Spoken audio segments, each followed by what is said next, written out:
Matthieu chapitre 26 à partir du verset 36. La Bible dit là-dessus, Jésus alla avec eux dans un lieu appelé Gethsemane et il dit aux disciples, asseyez-vous ici pendant que je m'éloignerai pour prier. Il prit avec lui Pierre et les deux fils de Zébédée et Jésus commença à éprouver de la tristesse et des angoisses. Il leur dit alors, mon âme est triste jusqu'à la mort. Restez ici et veillez avec moi. Puis, ayant fait quelques pas en avant, il se jeta sur sa face et pria ainsi. Mon Père, s'il est possible que cette coupe s'éloigne de moi, toutefois non pas ce que je veux, mais ce que tu veux.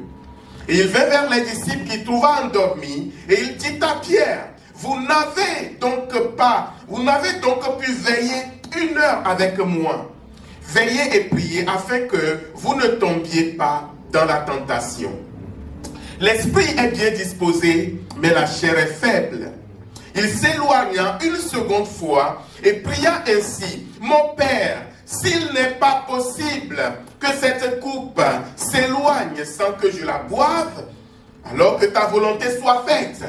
Il revint et les trouva encore endormis, car leurs yeux étaient appesantis.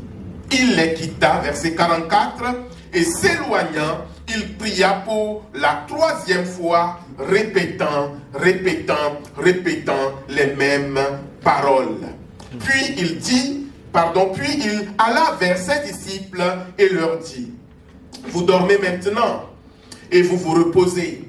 Voici, l'heure est proche et le Fils de l'homme est livré aux mains des pécheurs.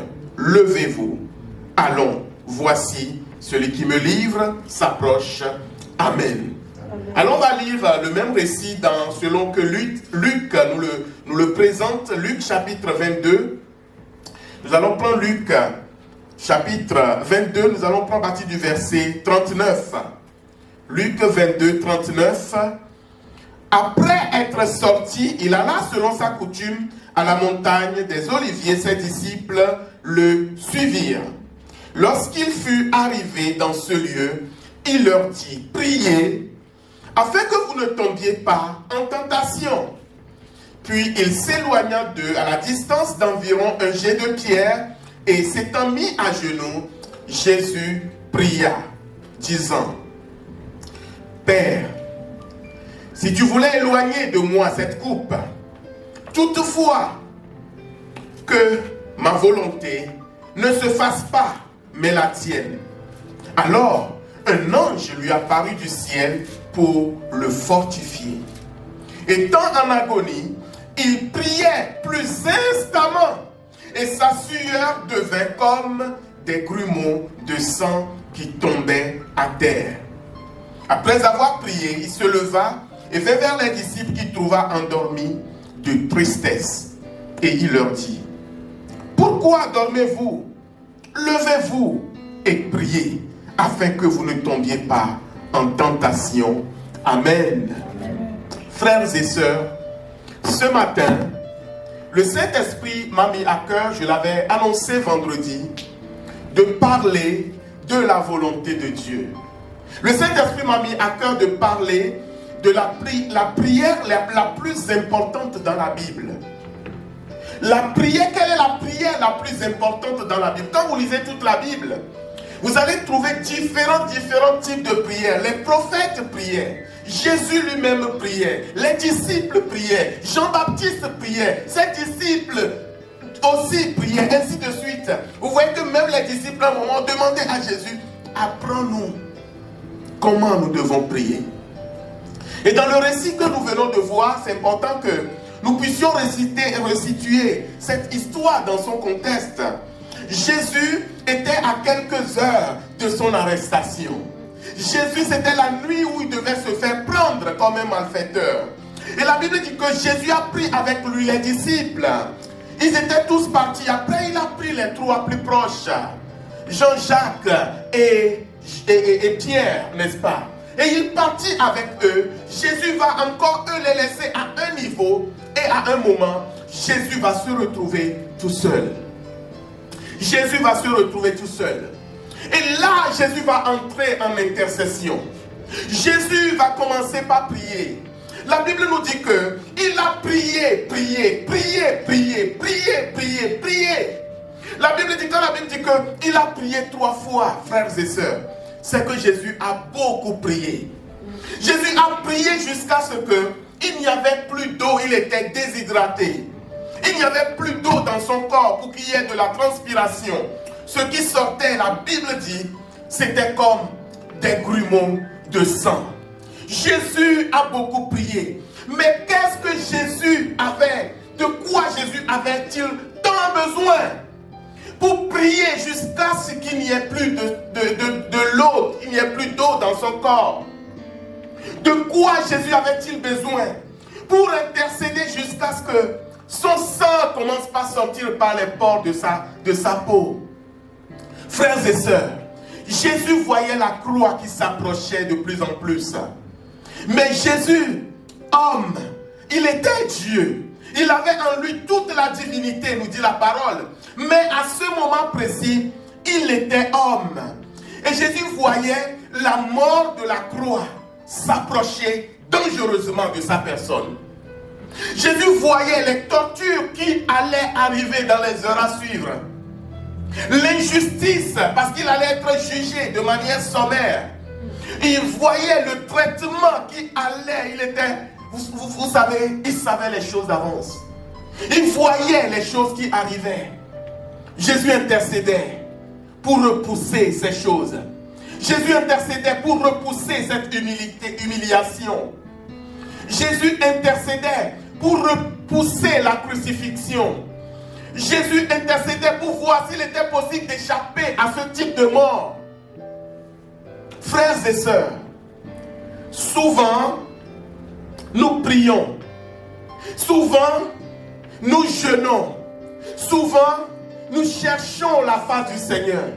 Souvent, nous crions vers notre Dieu pour lui demander d'éloigner de nous des situations. Nous demandons à Dieu de venir éloigner certains problèmes. Et nous jeûnons, nous luttons dans la prière, nous crions à Dieu, nous quittons notre lit, nous nous mettons par terre pour demander à Dieu, frères et sœurs, non pas sa volonté, mais notre volonté. Non pas sa volonté, mais notre volonté. Mais mon message ce matin, il va être simple. Frères et sœurs, la prière la plus difficile dans la Bible, c'est demander la volonté de Dieu. La prière la plus difficile dans la vie d'un enfant de Dieu, c'est demander la volonté de Dieu. Dieu m'a permis de comprendre que souvent nous prions, nous disons, Seigneur, je demande ta volonté. Mais nous avons déjà nous-mêmes notre volonté. Nous avons déjà nous-mêmes notre volonté. Et souvent nous prions pour demander à Dieu d'enlever des coupes. Nous demandons à Dieu, enlève cette coupe. Mais mon frère, est-ce que cette coupe est-elle la volonté de Dieu pour toi? Ou ce n'est pas la volonté de Dieu pour toi? Nous prenons de grands versets et nous proclamons, nous déclarons, nous ordonnons que des situations changent. C'est comme quelqu'un qui décède. Quand quelqu'un est mort, si c'est la volonté de Dieu, vous pouvez prier toutes les prières que vous connaissez. Vous pouvez faire venir tous les prophètes que vous voulez. Vous pouvez faire, un jour on était en mission avec mon frère, nous étions de l'autre côté là-bas en Afrique centrale. J'oublierai jamais ce jour. On était là en train de prêcher, on était là en train d'enseigner, c'était un culte difficile.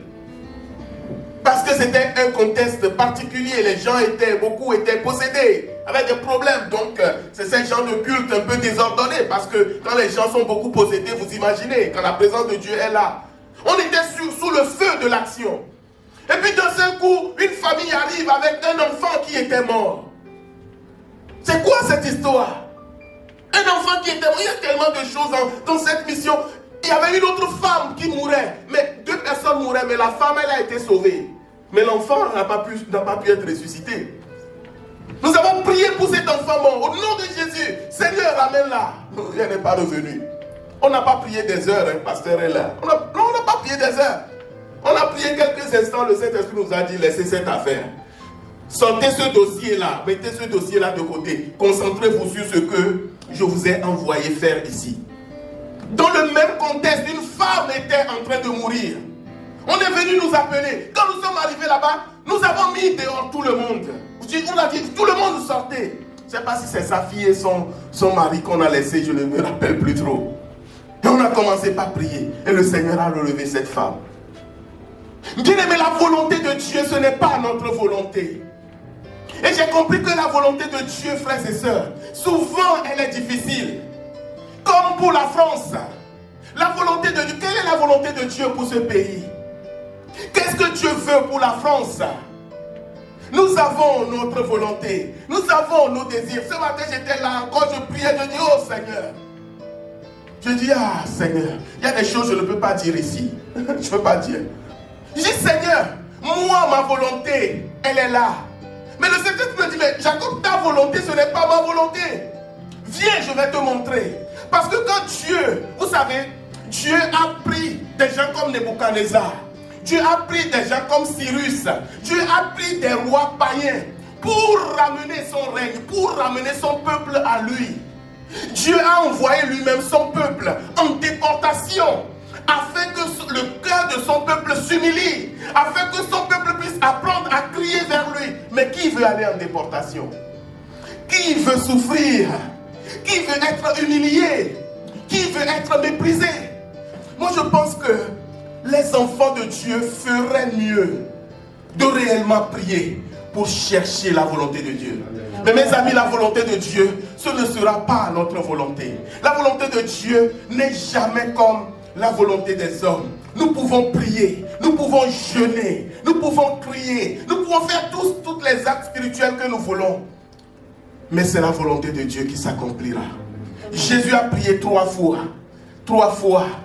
Le Père lui a dit, mon fils, cette histoire-là, elle est compliquée. Cette coupe, il faut que tu la boives. Amen. Ésaïe chapitre 55. Ésaïe 55, verset 8. La Bible dit mes pensées. On peut le lire. Mes pensées ne sont pas vos pensées. Et vos voix ne sont pas mes voix. Dieu dit mes pensées ne sont pas vos pensées. Vos voix ne sont pas mes voix.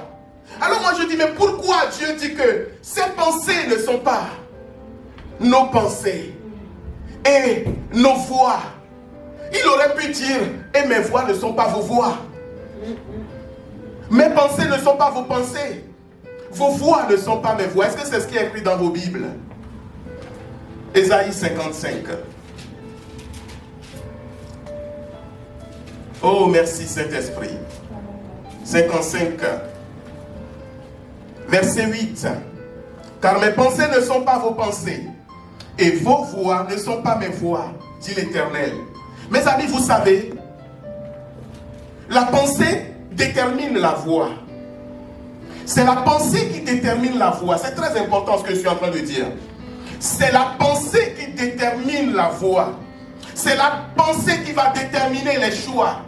Ce sont les pensées qui vont déterminer tes orientations.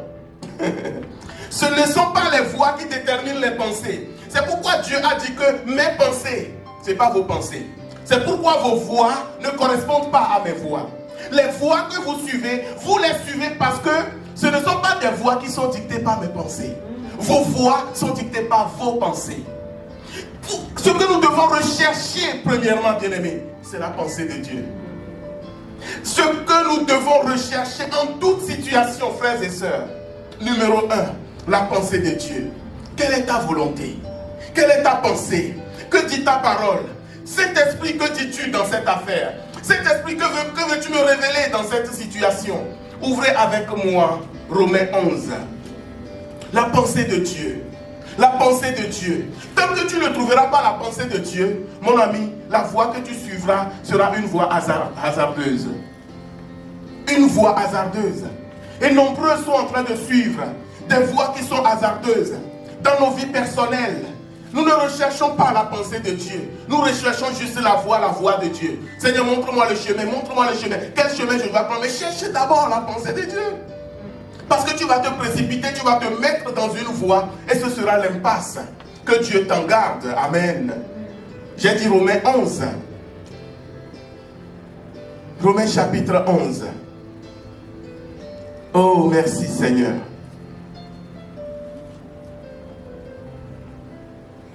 Gloire à ton nom.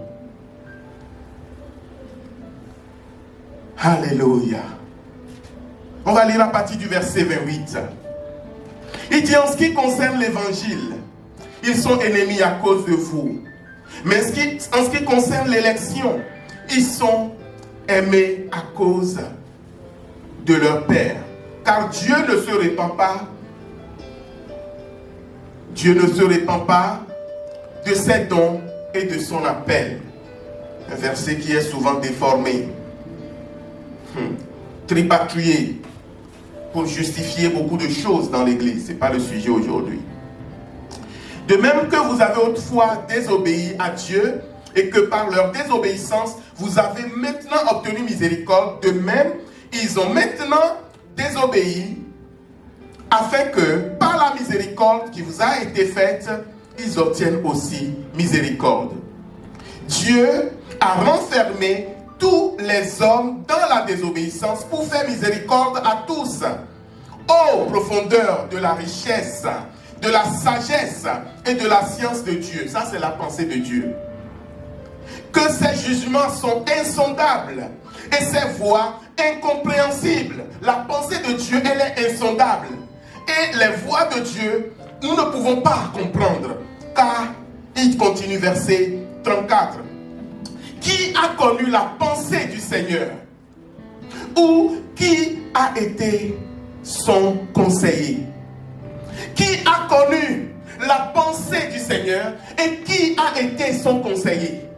Si nous ne recherchons pas la pensée du Seigneur, nous ne pouvons jamais comprendre ce que Dieu est en train de faire.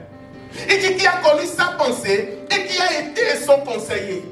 En gros, c'est quoi le conseil de Dieu? Quel est le conseil de Dieu pour nous, mes amis? Le conseil de Dieu, c'est la parole de Dieu.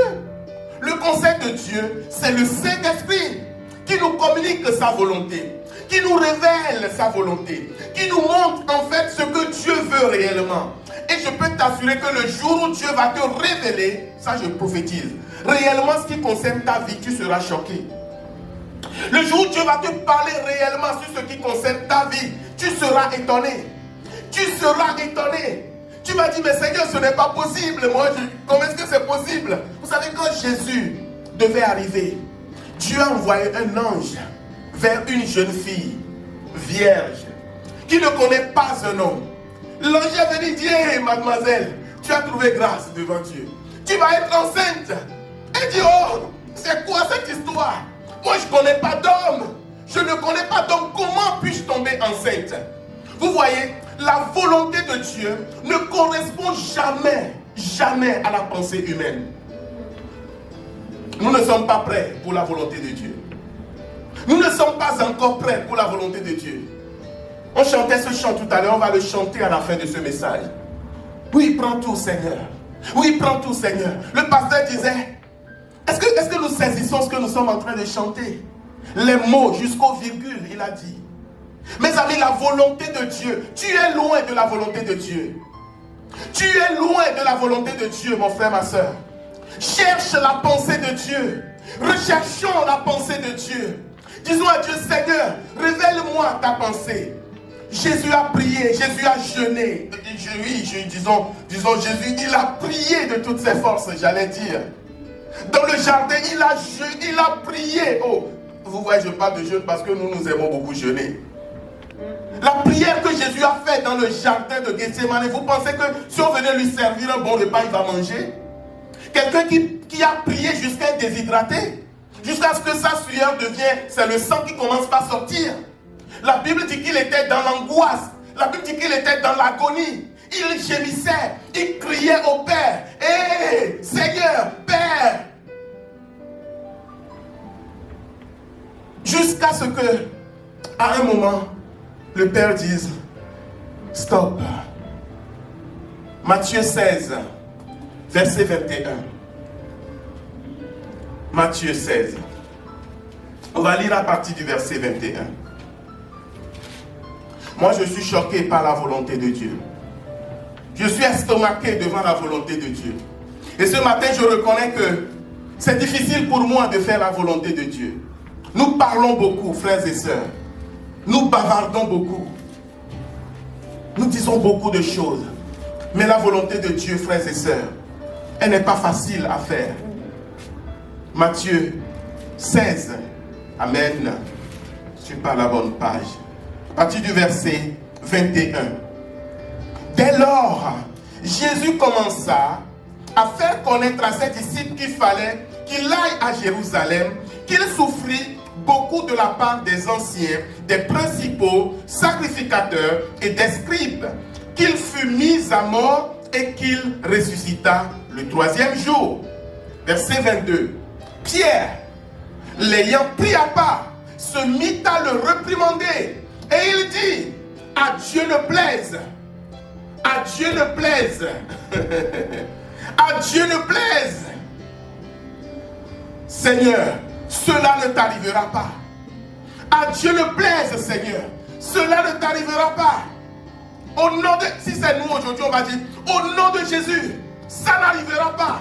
Je le déclare, je le proclame, nous ajoutons tous les superlatifs que vous voulez. À Dieu ne plaise, ça n'arrivera pas. Il a dit qu'il va te délivrer, il a dit qu'il va te sauver. Il a dit qu'il enverra ses anges pour te secourir.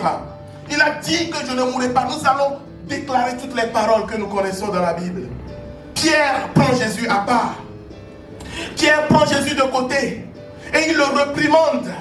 Il dit, tu ne peux pas parler comme ça. Tu nous as appris de parler positivement. Tu nous as appris de proclamer la victoire. Tu nous as appris qu'il faut toujours proclamer la vie et non la mort. Là, tu es en train de nous dire que tu vas mourir. À Dieu ne plaise. Tu es le Messie ou tu ne l'es pas? Comment peux-tu parler comme ça? Cela ne t'arrivera pas. Verset 23. Vous regardez. Mais Jésus se retournant, dit à Pierre, arrière de moi, Satan. Tu mets en scandale. Car tes pensées ne sont pas les pensées de Dieu, mais elles sont celles des hommes. Notre problème, frères et sœurs, nous sommes en scandale à Dieu. Nous nous mettons comme des obstacles sur le chemin de Dieu à chaque fois que nos pensées ne correspondent pas à la pensée de Dieu. Jésus dit à Pierre que tes pensées ne sont pas les pensées de Dieu, mon ami. Ce que tu es en train de raconter là, c'est Satan. Clairement, tu es en train de collaborer avec Satan. Donc, arrière de moi, Satan. Il dit que car les pensées des hommes sont en train de sortir de ta bouche. Parce que tu ne veux pas que j'aille à la croix. Parce que tu ne veux pas que je meure. Vous voyez que nous pouvons des fois lutter contre Dieu face à la volonté de Dieu. Église, lumière des nations. Nous pouvons lutter contre Dieu. Nous pouvons lutter contre la volonté de Dieu. Nous pouvons nous battre avec Dieu. Comme cet homme Jacob, la Bible dit qu'il lutta avec l'ange. Nous pouvons nous débattre avec Dieu. Mais, frères et sœurs, rien ne fera changer la volonté de Dieu. Rien ne fera changer la volonté de Dieu. Tu peux jusqu'à mourir, rien ne va faire changer la volonté de Dieu. Amen. Rien ne fera changer la volonté de Dieu. Tu ferais mieux de chercher la volonté de Dieu. Tu ferais mieux de commencer par chercher la pensée de Dieu. Tu ferais mieux de commencer par chercher quelle est la pensée de Dieu avant même de l'ouvrir, ta bouche. Le même Pierre dans Jean, vous pouvez noter, tous les évangiles en parlent. Jean 18, 10, quand on est venu pour prendre Jésus, il a sorti un couteau. Il dit, mais ça ne va pas, j'ai dit avec Jésus, je t'avais dit que ça ne va pas se passer comme ça. Il était un scandale à la volonté de Dieu. Il était en opposition à la volonté de Dieu. Parce qu'il y a des choses que nous ne comprenons pas. Il a coupé l'oreille de cet homme. Il voulait lui couper la tête. Hein. Ce n'est pas les oreilles qu'il voulait. Il voulait lui couper la tête. Le monsieur, comme il s'est penché, ça lui a arraché l'oreille. Mais Jésus a remis l'oreille à sa place. Parce qu'il fallait que la volonté de Dieu se fasse. Parce qu'il fallait que la volonté de Dieu se fasse. Jésus est allé tout seul. Jésus a été pris tout seul. Et quand le moment est venu, on ne commençait pas à chercher les disciples. Ils étaient tous planqués. Tout le monde était caché. Frères et sœurs, quand la volonté de Dieu, quand la volonté parfaite de Dieu va arriver dans ta vie, les gens à qui tu t'attendais, tu ne les trouveras pas à tes côtés. Ah, tu ne les trouveras pas à tes côtés. Tu seras seul. Tu seras seul. Mais c'est le chemin par lequel il fallait passer. Tu seras seul. On a demandé à Pierre, mais on dirait que tu étais avec lui. Il a dit non, je ne l'ai jamais connu. On le reprend, une autre personne le trouve. Mais toi, juste à t'entendre de parler, on dirait que Pierre dit, mais hé, mademoiselle, attention. Une autre personne l'attrape encore, mais monsieur, on dirait que vous, Pierre a commencé par jurer. Oh Seigneur, Pierre a menti. Commencez pas avec des imprécations. Mais je vous dis, je ne l'ai jamais connu. Parce qu'il voyait que la volonté de Dieu, là, c'est difficile. Mes amis, qui veut aller à la croix? Qui veut aller à la croix? Qui veut souffrir? Qui veut payer le prix dur? Mais à un moment, Dieu a fait comprendre à Jésus que derrière la mort, il y a la résurrection. Amen. Derrière la mort, il y a la résurrection. Amen. Et derrière la croix, il y a le salut. Amen. Pour les nations. Amen. Derrière la mort, il y a la résurrection. Amen. Et derrière la croix, il y a le salut pour les nations. Kaya mashonda makori rabasa. Que vaut ta vie, ta petite vie? Dieu te dit de mourir en toi-même. Mais il te dit que quand tu vas mourir en toi-même, il y aura une grande résurrection. Il y aura une grande gloire. Il dit que derrière ta mort, à cause de la croix, des nations vont être sauvées. Des hommes vont être sauvés. Des nations vont être sauvées. Jésus l'a dit, non pas ma volonté, mais la tienne. Non plus ma volonté, mais la tienne. Alléluia. Hey, nous sommes en train de monter, les amis. Nous sommes en train de monter. Je parlais avec Dieu cette nuit. Alléluia. Le week-end prochain, nous serons en Vendée. Il y a des choses, frères et sœurs. Il y a des choses importantes. Nous avons du travail. Nous avons du travail. Alléluia. Nous avons du travail. L'église que Jésus veut. Jésus veut une église qui est totalement soumise. Amen. Jésus veut une église qui recherche réellement sa volonté. Amen. Jésus veut une église qui vraiment laisse sa propre volonté. Amen. Non, mes amis, est-ce que nous sommes prêts à laisser nos vies entre ses mains? Nous ne sommes pas prêts. Nous ne sommes pas prêts. Il faut le faire, c'est vrai, ma soeur. Mais nous ne sommes même pas prêts. C'est pourquoi nous avons besoin de prier. Nous avons besoin d'aller dans le jardin de prier. Nous avons besoin d'aller dans le jardin. Mais dans le jardin, il faut que tu vas être seul. Tu seras seul. Et c'est là où le choix va être déterminant. Mais je bénis Dieu parce que la Bible dit que Luc, lui, nous dit que alors que Jésus était dans l'angoisse, un ange du Seigneur est venu le fortifier. Un ange du Seigneur est venu le fortifier. Jésus lui-même, c'est dans la Bible. Tu peux dire, oh, il est le Fils de Dieu. Oh, il est Dieu, mais la Bible dit qu'un ange est venu le servir. Nous avons besoin que Dieu lui-même nous fortifie. Nous avons besoin que Dieu lui-même nous tienne par la main. Alléluia. Vous savez, Lot et sa famille pouvaient sortir de Sodome et Gomorrhe parce que le danger était tellement imminent que la Bible dit que les anges que Dieu a envoyés, un moment, ils les ont pris par la main et les ont arrachés rapidement pour les mettre de côté. Des fois, nous avons besoin que Dieu nous saisisse vite par la main pour nous faire rentrer dans sa volonté parfaite. Alléluia. Oh mon Dieu, mon Dieu, mon Dieu. Mon Dieu, mon Dieu, non pas ma volonté, mais ta volonté. Philippiens 2. Philippiens chapitre 2. Nous allons prendre à partir du verset 5. Voyons la parole de Dieu. Philippiens 2, 5.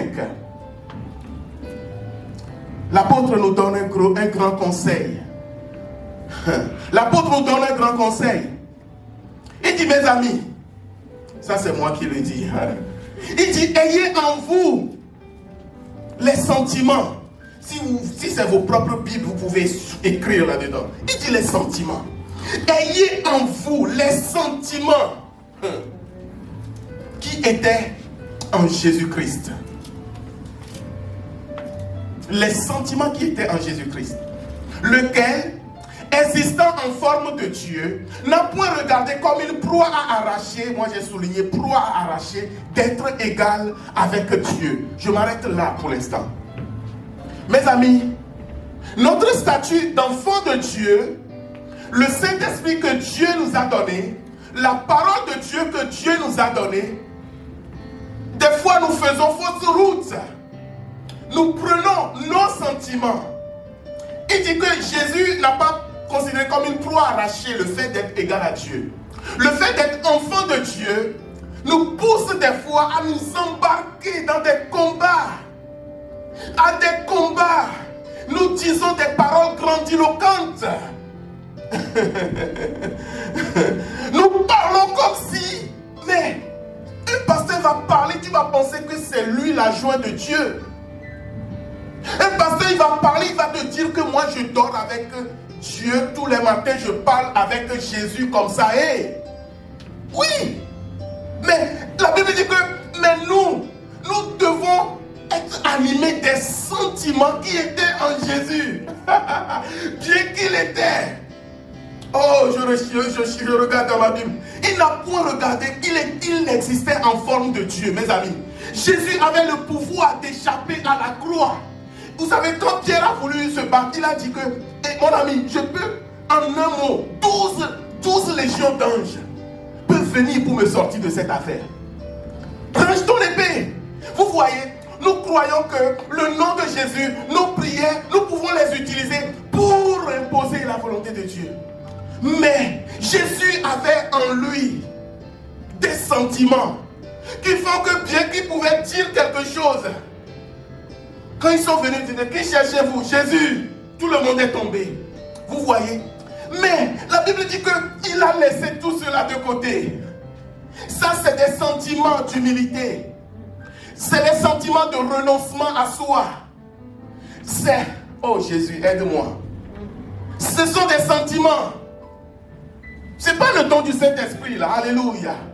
Ce n'est pas la puissance, non. Là, il faut des sentiments qui animaient Christ.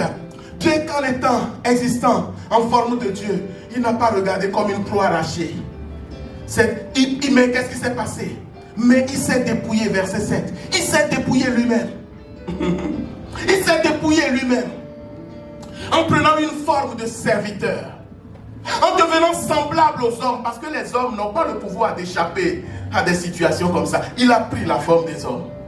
Il a accepté d'être arrêté. Il a accepté d'être flagellé. Il a accepté d'être frappé. Sans se battre. Sans dire un mot. Sans se dégager. Pierre suivait de côté. Jean suivait de l'autre côté. Tout le monde attendait que le maître fasse quelque chose. Mais le maître, il s'est dépouillé de toutes ses prérogatives. Ayant paru comme un simple homme. Verset 8. Il s'est humilié lui-même, se rendant obéissant jusqu'à la mort, même jusqu'à la mort de la croix.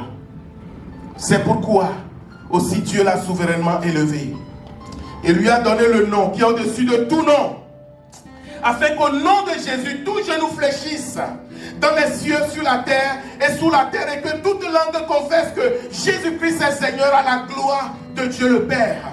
Mais quand nous nous soumettons à la volonté de Dieu, mes frères et sœurs, Dieu nous donne quelque chose.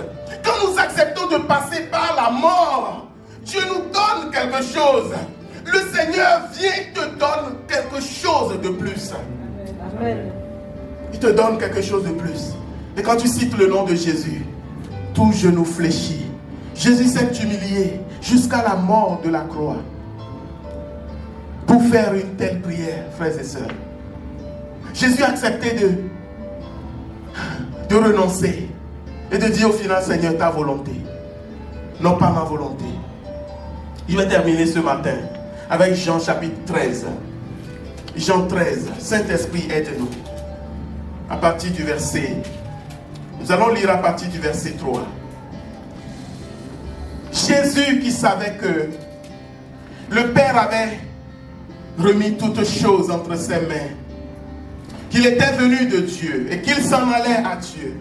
Il se leva de table, il ôta ses vêtements, il s'est dépouillé et prit un linge dont il se ceignit.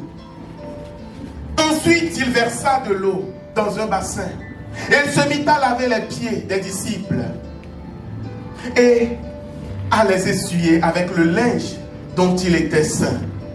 Il vint donc à Simon Pierre, encore Pierre. Et Pierre lui dit, toi Seigneur, tu me laves les pieds? Jésus lui répondit, ce que je fais, tu ne le comprends pas maintenant, mais tu le comprendras bientôt. Ce que je fais maintenant, tu ne le comprends pas maintenant, mais tu le comprendras bientôt. C'est sur cette parole que je vais terminer le message de ce matin. Bien-aimé, la volonté de Dieu dans ta vie, au début, tu ne le comprendras pas. Tout de suite, tu ne le comprendras pas. Lumière des nations, le chemin par lequel le Seigneur t'a fait passer. Au début, tu ne le comprends pas. Mais arrête de t'agiter. Arrête de te... Hier, on priait hier nuit avec ma femme et elle m'a sorti ce verset, mais cette femme-là... Elle dit, mais chérie, regarde. Jésus disait à Pierre, ce que je te fais maintenant, moi, mon message était prêt, cuit, préparé depuis. Jésus disait à Pierre, ce que je te fais maintenant, tu ne le comprends pas, tu ne peux pas le comprendre maintenant. Et souvent Dieu fait des choses dans nos vies, nous ne le comprenons pas. Nous voulons comprendre, frères et sœurs, nous n'avons pas besoin de tout comprendre. Nous n'avons pas besoin de tout comprendre. Tu n'as pas besoin de tout comprendre. Fais confiance en Dieu. Obéis. Cherche sa pensée. Cherche sa volonté. Alléluia. Recherche sa volonté parfaite. Ne cherche pas à tout comprendre. Le Saint-Esprit me disait, quand Joseph a disparu, à aucun moment Dieu n'a révélé à Jacob que son fils était vivant. On est venu lui montrer un linge imbibé de sang, des vêtements avec du sang déchiré. Il a dit, oh mon fils préféré, il est mort. Mon fils est mort. Jacob a porté le deuil des années. Même pas un jour, même pas dans une seule vision, Dieu ne lui a pas montré que Joseph est vivant, que Joseph est devenu premier ministre, que Joseph va relever ta tête. Mes amis, Dieu ne nous révélera pas tout. Dieu ne nous parlera pas de tout. Dieu ne nous montrera pas tout. Mon frère me disait, moment il était en mission, chaque fois les enfants vont venir le voir. Ces enfants qui, quand tu parles des enfants dans le ministère, vont venir le voir alors que lui il était au creux de la vague. Les enfants vont venir le voir. Ils vont dire, oh pasteur, nous avons vu du feu à l'église. Lui il a dit, ah bon, vous avez vu du feu? D'accord, lui ne voit pas le feu. Pasteur, nous avons vu la puissance de Dieu à l'église. Ah bon? Et moi je ne vois pas la puissance. Pasteur, il y a telle personne qui avait tel problème. Quand tu as prié, le Seigneur agit. Ah bon? Moi je ne vois pas. Frères et sœurs, nos circonstances personnelles, les choses que nous vivons personnellement, les choses qui nous entourent, bien-aimés, Dieu n'est pas obligé de tout nous révéler. Dieu n'est pas obligé de nous parler à chaque instant. Ce que Dieu veut, comme pour Abraham, c'est de le suivre par la foi. C'est de sortir et de le suivre par la foi. C'est de marcher après lui. Chaque jour, à chaque jour suffit sa peine. Chaque jour, un pas devant l'autre, par la foi. Par la foi, chaque jour, un pas devant l'autre. Par la foi, comme quand tu es en voiture, vous savez, dans les routes de campagne, il n'y a pas de lumière. Mais quand tu es en voiture, sur les chemins de campagne, quand tu roules la nuit, tu traverses le noir, tu avances par la foi. Parce que ton phare n'éclaire que quelques mètres devant toi. Mais tu avances. Et plus tu vas avancer, la lumière qui est devant toi, elle est suffisante en fait, pour ouvrir le chemin au fur et à mesure. La lumière que Dieu a mis en toi est suffisante pour ouvrir le chemin devant toi jusqu'au bout. À aucun moment Dieu n'a pas parlé à Jacob. Jusqu'au jour où on est venu lui dire que maintenant c'est Benjamin. C'est Benjamin qu'on est en train de retenir. Il dit là c'est la totale. Alors que Dieu avait déjà préparé quelque chose de merveilleux. Nous allons nous lever ce matin. Et nous allons prier. Mon cœur est dans la joie. Mon âme exalte l'Éternel. Parce que moi-même, si ce que j'ai compris ces derniers temps, alléluia, j'ai compris que la prière la plus importante que je dois maintenant faire, c'est Seigneur, ta volonté. Ma femme est là, demandez-lui. Mais Maintenant, chaque fois que quelqu'un me soumet un problème, je dis que la volonté de Dieu soit faite. Mais c'est une parole qu'on disait, hein. Oh, je le disais aussi, hein. Mais maintenant, quand je le dis, c'est pas la blague. Je ne le dis pas pour dire, parce que des fois, des gens te disent ça juste pour t'envoyer. Tu vois, vas-y quoi, comme ça, on reste là, on fait rien. Ça, c'est ça que moi je déteste. Non, non, non, non, non. Et pendant ces 2 semaines, ma femme est là. Sur différents dossiers, j'ai dit, et dit, oh chérie, est-ce que je vais téléphoner à telle personne? Je dis non, ne le téléphone pas. On va laisser la volonté de Dieu qui va se faire. Amen. Tel problème, on m'appelle, je dis, hey, calmez-vous, on va laisser la volonté. Quand je dis on va laisser la volonté de Dieu se faire, c'est parce que je sais que c'est pas juste une parole en l'air. Je prie du Seigneur, cette affaire-là, que ta volonté soit faite. Amen, amen. Que ta volonté soit faite. On va prendre ce chant, oui, prends tout, Seigneur. Entre tes mains, j'abandonne. Tout faut nous afficher les paroles. Entre tes mains, j'abandonne tout ce que j'appelle mien. Ne permets à personne d'en reprendre rien. Alléluia. Nous devons être capables de dire à Dieu, je n'ai pas peur de te suivre sur le chemin de la croix. Alléluia. Oui, prends tout, Seigneur. Oui, prends tout, Seigneur. Prends mon corps. Prends mon âme, règne sur mon cœur. Alléluia. Alors dans ta maison, vous qui êtes dans vos maisons, vous êtes bénis ce matin. Vous êtes bénis ce matin. Alléluia. Vous êtes bénis ce matin. Prenez cette parole très au sérieux. Alléluia. Que personne ne vous trompe. Que personne ne vous mente. Alléluia. Cherchez Dieu de tout votre cœur. Alléluia. Et je veux dire pour la France, frères et sœurs, n'ayez pas peur pour la France. Dieu est au contrôle. Alléluia. N'ayez pas peur pour la France. Dieu est au contrôle. Demandons simplement la volonté de Dieu pour la France. Demandons que ton règne vienne en France. Demandons que le règne de Dieu vienne en Europe. Demandons que les forces qui tiennent l'Europe, ces forces soient ébranlées et enlevées de ce territoire, afin que le règne de Dieu vienne